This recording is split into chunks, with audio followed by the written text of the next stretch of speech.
मैं परमेश्वर का धन्यवाद देता हूँ इस अच्छे समय के लिए। सर्वशक्तिमान परमेश्वर ने अपने चरणों में आने का प्रभु ने जो मौका हमें दिया है। आइए आज के वचन मनन के लिए भजन संहिता 10 उसका 1 से लेकर 12 तक वचन हम पढ़ें। हे यहोवा, तू क्यों दूर खड़ा रहता है? संकट के समय में क्यों छिपा रहता है? दुष्टों के अहंकार के कारण दीन मनुष्य खदेड़े जाते हैं।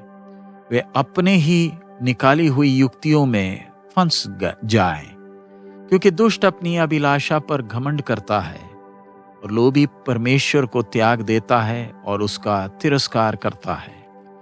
दुष्ट अपने अभिमान के कारण कहता है कि वह लेखा नहीं लेने का। उसका पूरा विचार यही है कि कोई परमेश्वर है ही नहीं। वह अपने मार्ग पर दृढ़ता से बना रहता है। तेरे न्याय के विचार ऐसे ऊंचे पर होते हैं कि उसकी दृष्टि वहां तक नहीं पहुंचती। जितने उसके विरोधी हैं उन पर वह फुकारता है। वह अपने मन में कहता है, मैं कभी टलने का नहीं, मैं पीढ़ी से पीढ़ी तक दुख से बचा रहूंगा। उसका मुंह शाप और छल और अंधेर से भरा है। उत्पात और अनर्थ की बातें उसके मुंह में हैं। वह गांवों में घात लगाकर बैठा करता है और गुप्त स्थानों में निर्दोष को घात करता है। उसकी आंखें लाचार की घात में लगी रहती हैं। जैसा सिंह अपनी झाड़ी में, वैसा ही वह भी छिपकर घात में बैठा करता है। वह दीन को पकड़ने के लिए घात लगाए रहता है। वह दीन को अपने जाल में फंसाकर घसीट लाता है, तब उसे पकड़ लेता है। वह झुक जाता है और वह दुबक कर बैठता है और लाचार लोग उसके महाबली हाथों से पटके जाते हैं। वह अपने मन में सोचता है, ईश्वर भूल गया। वह अपने मुंह छिपाता है, वह कभी नहीं देखेगा। उठ हे यहोवा, हे ईश्वर, अपना हाथ बढ़ा और दीनों को ना भूल। इस भजन संहिता का कोई इंट्रोडक्शन नहीं है, लेकिन यूनानी बाइबल का जो अनुवाद है, पुराने नियम जो इब्रानी में लिखा, उसका जब यूनानी अनुवाद में जब हम देखते हैं तो उसमें भजन संहिता 9 के साथ 10 को जोड़ा गया है। लेकिन जब हम इब्रानी बाइबल में ध्यान देते हैं तो भजन संहिता 10 को अलग रखा गया, क्योंकि ये भजन संहिता अपने आप में पूरा है। इस भजन संहिता में हम देखते हैं कि कैसे सताए हुए परमेश्वर के न्याय के लिए पुकारते हैं। ये जिन्हें दुष्ट सताते हैं, ये दुष्ट जो परमेश्वर से बलवा करते हैं, वो सताते हैं। कई बार लगता है कि दुष्ट अपनी दुष्टता में सफल होगा। ये भजन संहिता लिखने वाला उस आशा के साथ ये भजन को समाप्त करता है कि ये घमंडी पापी का न्याय होगा और राजा समय पर उसका न्याय करेगा। यह भजन संहिता अपने आप का परिचय स्वयं देता है। सताए जाने वाला व्यक्ति वो दिल से पुकार रहा है, हे यहोवा, तू क्यों दूर खड़ा रहता है? संकट के समय में क्यों छिपा रहता है? कई बार लगता है कि परमेश्वर हमसे दूर है, वो हमारी पुकार को नहीं सुन रहा। संकट के समय हाथ बढ़ाकर हमें नहीं संभालता। कई बार लगता है हमें कष्टों में अकेला छोड़ा गया है। एक विश्वासी के हृदय में सबसे भयानक विचार यही है, जिसके कारण विश्वासी का आनंद और बल खत्म हो जाता है। उसी समय, यही समय है जब हमारे विश्वास की परख होती है। एक व्यक्ति जिसने परमेश्वर पर भरोसा रखा है, वो इस युद्ध में जो उसके मन में चल रहा है, जयवंत होगा। पुराने नियम के विश्वास के शूरवीरों को जब हम देखते हैं, वो कैसे ऐसे विचारों का सामना किए और बड़े बड़े गरजने वाले लहरों को वो दबाए।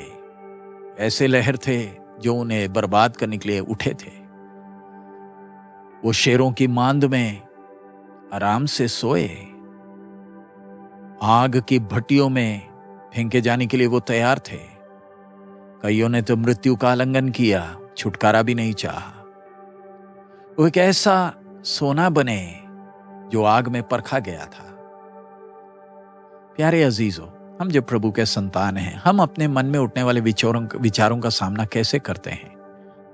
क्या हम उसे ऐसे ही तिरस्कार करते हैं, या हम प्रभु के चरणों में अकेले बैठते हैं और प्रभु के प्यार में अपने जड़ों को उतारते हैं, ताकि हम दुश्मन के इस खतरनाक हथियार का सामना करें जो हमें आत्मिक तौर पर कमजोर करना चाहता है। ध्यान रखें, एक व्यक्ति का सबसे बड़ा युद्ध का क्षेत्र उसका मन है। इसमें दुश्मन के तीर हर रोज हजारों में आते हैं। चाहे हम पहाड़ की चोटी में हो या वादियों में गहराइयों में हो, उसके तीर हमारे पीछे हमेशा लगे रहते हैं। इसलिए 2 कुरिन्ती 10वां अध्याय उसके 5वें वचन में साफ साफ लिखा हुआ है, इसलिए हम कल्पनाओं का और हर एक ऊंची बात का जो परमेश्वर की पहचान के विरोध में उठती है खंडन करते हैं, और हर एक भावना को कैद करके मसीह का आज्ञाकारी बना देते हैं। परमेश्वर ऐसे हमारे जीवन में होने क्यों देता है? एक व्यक्ति जो प्रभु को प्यार करता है और जो प्रभु के मार्ग में चलता है, उसके जीवन में ऐसा होना अति आवश्यक है। अगर प्रभु का अनुग्रह ना हो तो हम एक दिन भी टिक ना पाए। मनुष्य अदन बगीचा से यही सोचकर निकला कि वो अपने नियम और अपने असूलों के अनुसार अपना जीवन बिताएगा। अपने दुष्ट मन के अनुसार वो अपनी योजनाएं बनाता है। लेकिन हम देखते हैं कि मनुष्य के योजनाओं का परिणाम हमारे आसपास दिखता है। इधर भजन संहिता जैसे लिखने वाला कहता है कि वो कंगाल को, दरिद्र को खींचते हैं, घसीटते हैं, अपने चुंगल में फंसाते हैं और फिर उन पर अपना राज्य करते हैं। वो लालच के पीछे भागते हैं और परमेश्वर को श्राप देते हैं। वो इतने घमंडी हैं कि उनका विचार है कि परमेश्वर है नहीं, और जो भी वो चाहते उसमें वो सफल होते हैं। वो परमेश्वर का न्याय जो उनके लिए इंतजार कर रहा है उसे देखते नहीं। उनके मुंह में सिर्फ श्राप है, धोखा है, झूठ है। उनके जुबान के नीचे धोखा है।